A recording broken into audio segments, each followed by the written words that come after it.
Et nous sommes de retour au plateau pour la suite de cette émission. Nous abordons notre troisième sujet, direction la République démocratique du Congo. Félix Tshisekedi prête serment. Samedi, l'opposition veut manifester.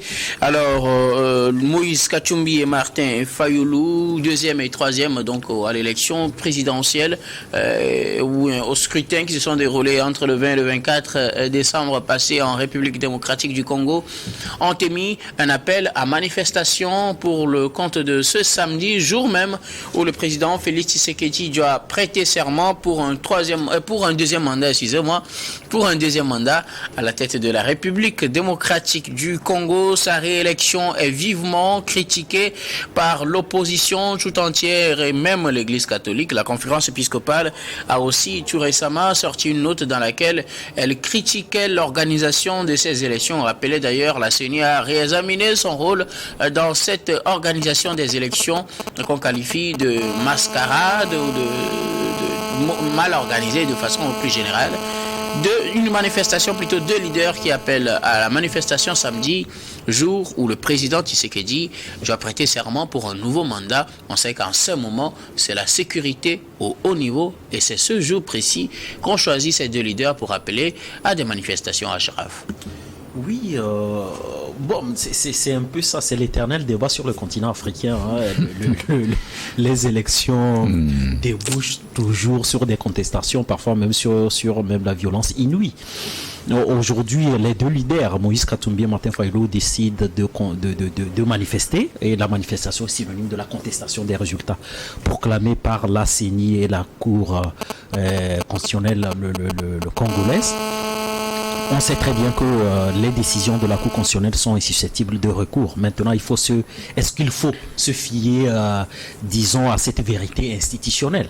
Parce que c'est toujours facile de dire oui que les décisions d'une telle juridiction sont susceptibles de recours.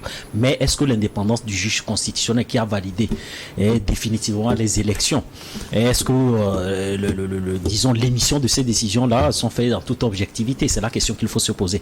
Et donc moi je crois qu'aujourd'hui, les deux leaders ont tout à fait le droit d'user de leur droit de manifestation, mais je crois qu'il y a aussi le contentieux post-électoral, parce que je pourrais aussi les incriminer en disant que c'est extrêmement facile aussi de manifester après la proclamation des résultats par la CENI et par l'institution chargée de valider définitivement les élections. Il y a un contentieux post-électoral, et dans ce contentieux post-électoral, vous avez tout à fait le droit d'apporter des preuves matérielles des incohérences que vous dénoncez. On sait très bien qu'en droit constitutionnel, quand vous prenez par exemple la loi organique de toutes les cours constitutionnelles que j'ai eu à revoir, il y a ce qu'on appelle la procédure de rectification matérielle des résultats. Vous savez très bien que la CENI ne proclame pas définitivement des résultats. Il appartient à la Cour constitutionnelle de le faire. Et donc, s'il y a des incohérences dans des résultats proclamés par la CENI, il appartient à la Cour constitutionnelle de le faire. J'imagine que le juge constitutionnel congolais l'a fait et qu'aujourd'hui les résultats proclamés sont irréprochables. Donc, mais revenir aujourd'hui contester, est-ce que le pays ne risque pas de retomber dans un cycle de violence ou dans une forme d'instabilité qui ne dit pas son nom? Donc, moi, je crois que Moïse Katumbi et Martin Fayoulou ont, pour moi, perdu ce privilège-là d'aller devant la Cour constitutionnelle pour mettre en difficulté Félix Tshisekedi et son camp. Est-ce qu'ils l'ont fait véritablement? Parce qu'il faut être accompagné par un collège d'avocats, il faut relever des incohérences, il faut apporter des preuves matérielles. Donc s'ils ne l'ont pas fait, nous sommes dans un état de droit, il y a des procédures requises en matière de constitutionnalité et il faut pouvoir respecter cela. Donc je crois que s'ils n'ont pas apporté des preuves matérielles des incohérences qu'ils dénoncent aujourd'hui, je crois que la manifestation qu'ils ont annoncée est totalement contre-productive. Pour moi, ils auraient pu apporter des preuves matérielles au juge constitutionnel congolais et ce dernier aurait pu peut-être tirer les conséquences. Je me rappelle très bien, il y a de cela quelques années, au Kenya, la Cour constitutionnelle a invalidé les élections totalement. Et donc, on pourrait peut-être se retrouver dans ce cas de figure-là. Mais au Kenya, pour que la Cour constitutionnelle invalide, c'est que c'est l'opposition qui a fait le travail, en apportant des preuves matérielles, en relevant circonscription par circonscription les incohérences, des bourrages durant un certain nombre de choses. Et donc, est-ce que Martin Fayoulou et Moïse Katumbi l'ont fait?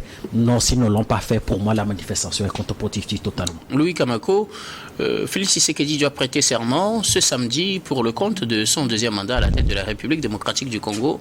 C'est justement ce samedi que Martin Fayoulou et Moïse Katumbi, respectivement troisième et deuxième, à l'élection présidentielle du 20 décembre dernier, ont choisi pour appeler la population à sortir manifester contre justement ces élections qui ont porté à la tête de la RDC pour une seconde fois Félix Tshisekedi. Oui, ça revient en fait, bien je rejoins à peu près ce que disait Achard tout à l'heure quand il parlait de tout cyclique là en Afrique. Quand on parle en matière d'élection, il y a élection, contestation, manifestation et perte en vies humaines. Donc c'est le scénario vers lequel nous tendons également en RD-Congo. Et je pense que tous là, les signes précurseurs de cette manifestation, on les avait depuis. Parce que au lendemain de cette élection, ou bien de ces élections, parce que c'est 4 élections couplées, oui. il faut toujours le rappeler. Présidentielle, législative nationale, locale et puis régionale. J'ai dit que c'est des situations en réalité qui ne garantissent pas la crédibilité de cette élection-là. Il faut qu'on ait le courage de le dire, parce que la dernière fois, on en débattait justement de ce sujet-là. Il y a quelqu'un qui disait que les militants ne sont pas informés des scrutins du genre, c'est-à-dire que coupler 4 élections en une, il faut que les gens savent comment voter et tout. Et quand les gens ne sont pas formés, je pense que ça profite justement au pouvoir. Et c'est la première fois également qu'un candidat... Pourquoi ça devrait profiter à l'un des camps, puisque tout le monde n'est pas informé? On n'a pas choisi d'informer les militants du pouvoir et ne pas informer les militants de l'opposition. Oui, parce qu'eux, ils ont les moyens de faire tourner les choses en leur faveur. Comment? Comprenez-moi comme Comment? ça. Non, expliquez pour les téléspectateurs.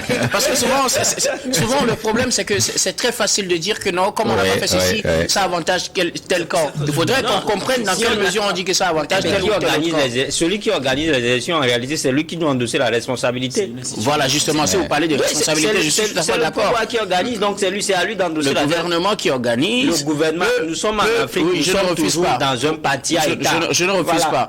Le gouvernement qui organise doit endosser les responsabilités, mais peut perdre si les gens ne savent pas comment aller voter. Si les gens ne savent pas voter, ils vont faire des bulletins nuls. Voilà. Et les bulletins nuls ne sont pas comptés pour le gouvernement. Mais malheureusement, ce n'est pas le cas parce que... Est-ce qu'on compte les bulletins nuls pour le gouvernement, Louis? Non, attendez, d'accord. Alors expliquez-moi.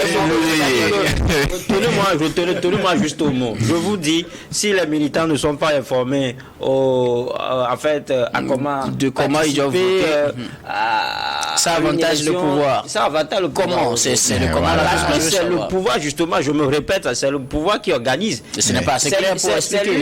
Et si si les gens ne sont pas informés, c'est à dessein. C'est à dessein aujourd'hui. Oui, maintenant, prenons un cas palpable. Les gens ne sont pas informés. La résultante, c'est qu'ils vont faire soit des bulletins nuls, soit ils ne vont pas sortir pour aller voter.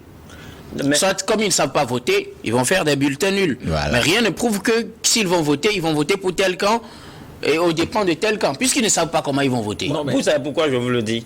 Parce que c'est un travail qui doit être fait en amont. Oui, et ça n'a pas été fait. Ouais. Maintenant, quand vous voyez la manière dont la campagne même a été déroulée, c'est-à-dire que Tshisekedi a été le seul à pouvoir circuler toutes les provinces en RD-Congo. Et donc, en le faisant... Est-ce que c'est de la faute de Tshisekedi si les autres n'ont pas pu circuler? Mais si déjà... Parce que là, il peut y avoir plusieurs raisons. Oui, au moment où le processus électoral a été enclenché, des opposants sont empêchés de mouvement, des opposants ont réclamé... Voilà, justement, c'est ce genre d'argument que je cherchais. Voilà, okay, allez-y. Donc, trouvez-moi un plus ou moins convaincant quand même, c'est-à-dire... Non, mais on ne va pas vous déclarer convaincant si vous voulez convaincre. Voilà, donc c'est pour ça que je dis que les signes avant-coureurs, on les voyait depuis. Quand vous voyez que des bulletins ont été prévotés, Maintenant, Achraf demande justement à l'opposition d'apporter les preuves. Les preuves, on l'a déjà sous la main. Les preuves. C'est quoi? Je parle de bulletins prévotés que l'opposition. Mais il faut apporter la preuve matérielle. Il ne suffit pas de dire que les bulletins. Tout ça, c'est-à-dire que le problème en Afrique, généralement, c'est que nous ne sommes pas à dire qu'on n'arrive pas à séparer les pouvoirs. La Cour constitutionnelle dont vous parlez, vous pensez que la Cour constitutionnelle va invalider un résultat de la CENI? Achraf vient de donner un cas tout à l'heure. Ça s'est passé au Kenya, par exemple. Au Kenya. Alors, moi, je voudrais... Est-ce que ce n'est pas aussi facile de dire que comme la Cour constitutionnelle fait partie de tel camp, elle va dire que non, c'est tel camp qui a gagné. Si c'est comme ça, c'est les mêmes pouvoirs qui vont rester dans ces pays. Mais on voit que ça change. C'est pour ça, en République démocratique du Congo, par exemple. C'est souvent difficile, en fait. Est-ce qu'avant qu'on ne déclare Tshisekedi vainqueur, on avait changé la Cour constitutionnelle? Une élection et la paix en Afrique.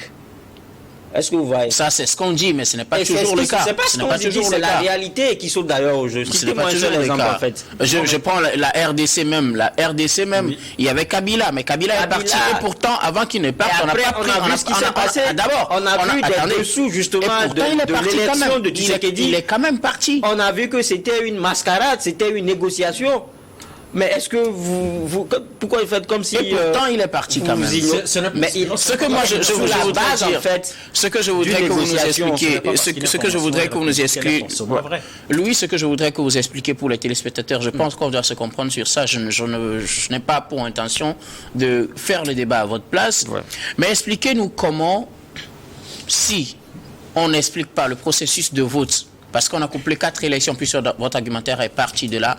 On a couplé 4 élections. Comment cela va à l'avantage du pouvoir en place et au détriment de l'opposition? C'est tout ce que je voudrais que vous expliquiez techniquement pour que tout le monde puisse comprendre. Sinon, il y a plein de choses qu'on se dit, mais qu'au final, on n'arrive pas à démontrer. Voilà. Donc, je le disais tout à l'heure. Au prime abord, je disais que le pouvoir l'a fait à dessein. Et s'il a fait à dessein, c'est juste parce que parce que ça a l'avantage.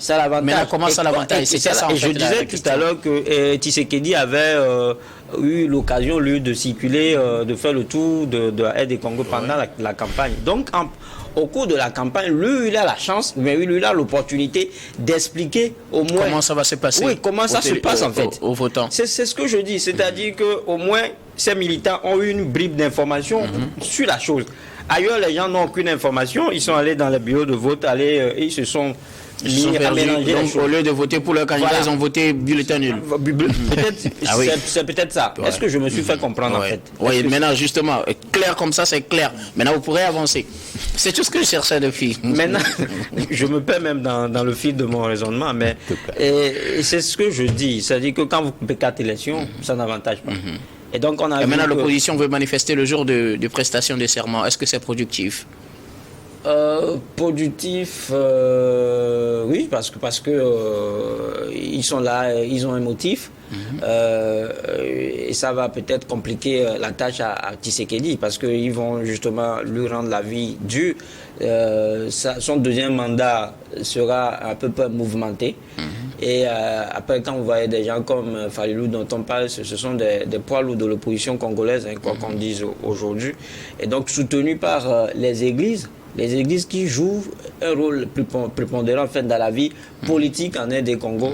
Donc je pense que ça démarre fort malheureusement pour Tshisekedi. Donc quand vous voyez, je le disais tout à l'heure, qu'aujourd'hui, unanimement on peut dire que ces élections-là étaient tout sauf transparentes. Parce que vous savez très bien que les élections étaient prévues pour une seule journée, mais se sont étalées sur 4 ou 5 jours. Et pire encore, au même moment, c'est-à-dire que les dépouillements se faisaient au même moment, il y a des votes qui continuaient ailleurs. Ce sont autant de pépins techniques, autant de pépins logistiques aujourd'hui qui nous font dire que ces élections-là n'ont pas été transparentes et que si on était justement dans un état de droit, on n'allait pas justement demander à l'opposition d'apporter des preuves. Parce que nous avons des juridictions, on appelle l'autosaisie aussi, qui doit à certains moments prévaloir. Merci beaucoup. Voilà. Voilà. Et justement, comme Valentin Mayaba, l'opposition appelle à manifester ce samedi, jour retenu pour la prestation de serment de Félix Tshisekedi pour le compte d'un second mandat. Non. Je pense que ça ne va pas apporter grand-chose. Ça, il faut le dire. C'est vrai, je voulais apporter un peu de bémol par rapport à ce que lui disait tantôt, par rapport au couplage des élections. C'est-à-dire que je pense que... C'est les élections couplées en soi. Oui. Là, il faut nuancer. Moi, je ne pense pas que c'est le fait qu'on ait pu coupler les élections qui pose problème véritablement. La plaie ailleurs parce que... C'est quoi? Oui, la plaie ici, c'est que les autorités ou les organes qui sont en charge de ces élections-là n'ont pas pris le temps de bien organiser ces élections, en fait. Donc ce n'est pas le fait qu'on est couplé, mais c'est l'organisation. C'est l'organisation. Il y a eu des défaillances, comme on l'a constaté depuis le début du processus, comment est-ce que les choses sont passées avec même les mariages. Quand je parle des mariages, des couplages de certains partis politiques qui ne s'entendaient pas avec le problème de la CENI qui s'opposait ainsi de suite. Ça veut dire que le débat était faussé. Enfin, le début était carrément un fiasco. Donc, quand c'est comme ça, vous ne devez pas attendre des résultats qui soient des résultats fiables. Ça, c'est un. De deux, et quand vous regardez un peu ce qu'il dit, vous savez, et même avant qu'il n'arrive au pouvoir, c'était un pouvoir négocié entre lui et puis Kabila. Et Kabila proférait le moindre mal en prenant... L'ancien président de la CENI aussi a dit, mais Tshisekedi nie toujours cela. Non, il nie. Bon, il devait que nier, parce que, vous savez, nie ne veut pas dire que c'est possible. C'est pas possible, parce qu'il faut apporter les réponses pour dire je nie. C'est comme je vous accuse de quelque chose, vous dites je n'ai pas. Apporte pour dire que je ne suis pas auteur de la chose. Non, ici n'est pas là la question. Et c'est que nous avons constaté que ça, c'est le constat que tout le monde peut faire, qu'il y a eu des défaillances. À tous les niveaux, il y a eu des défaillances. Oui, aujourd'hui, ces élections n'ont pas été crédibles.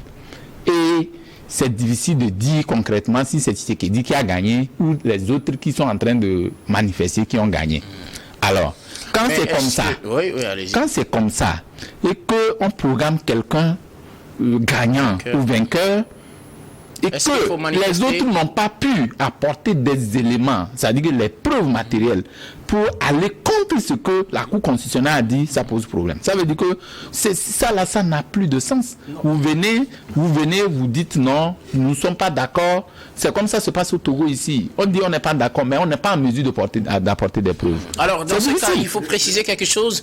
Les deux candidats, Martin Fayoulou et Moïse Katumbi, ont choisi de ne pas saisir la Cour constitutionnelle et ils ont préféré manifester. Est-ce que c'est productif? Non, c'est pas productif. C'est ce que je dis. C'est pas une voie. C'est vrai que la liberté de manifestation. La manifestation peut faire chuter peut-être le régime. Non, ce n'est pas une bonne formule. Mais ça ne va pas produire. C'est improductif, quoi. Ça, il faut le dire. Même si on sait que l'Église critique aussi cette organisation. Oui, ça s'était passé l'Église a un poids très considérable. Oui, les élections, avant que Tshisekedi n'arrive, ça s'était passé avec Senko. Senko qui avait organisé les élections, on a réprimé. Aujourd'hui, c'est qui est au pouvoir? C'est pas Tshisekedi. Ici, ça va faire mort d'homme. Mais le pouvoir va toujours exister. Ce n'est pas la voie légale pour réclamer une victoire. Merci beaucoup. Oui, Ashraf voulait ajouter quelque chose. Non, mais ce qu'il faut dire, la question des preuves matérielles, on le sait très bien. Monsieur lui parlait, disons, de l'autosaisie. Non, mais nous ne sommes pas dans une procédure pénale où le procureur de la République se saisit. Le juge constitutionnel, lui, renverse les résultats en fonction des preuves matérielles qu'on apporte. Il y a eu un contentieux post-électoral dans ce pays, prévu par le code électoral congolais. Donc, il appartient à Martin Fayoulou et à Moïse Katumbi d'apporter des preuves matérielles et de renverser les résultats proclamés par la CENI. Et moi, je crois que c'est une infantilisation des partis politiques. Et moi, je lutte forcément parce que je suis politique. C'est-à-dire que quand on dit que le président Tshisekedi a eu la chance de faire le tour et de faire de la pédagogie sur les 4 élections. Mais en réalité, si les partis d'opposition, ce n'est pas au président de la République de faire de la pédagogie sur comment voter. Si vous avez 2 relais sur l'ensemble du territoire, même un simple militant de Moïse Katumbi dans une province peut faire cette pédagogie-là. Et si vous n'êtes pas d'accord avec les 4 élections couplées, lorsqu'un politique n'est pas d'accord avec le principe, on ne participe pas aux élections. Comme l'a fait le cas de Joseph Kabila. Les élections couplées, vous avez participé aux élections. Donc ce n'est pas maintenant qu'il faut mettre des doutes sur la sincérité du vote. Merci beaucoup à vous. Nous allons marquer une nouvelle pause, puis on revient pour la dernière partie de cette émission.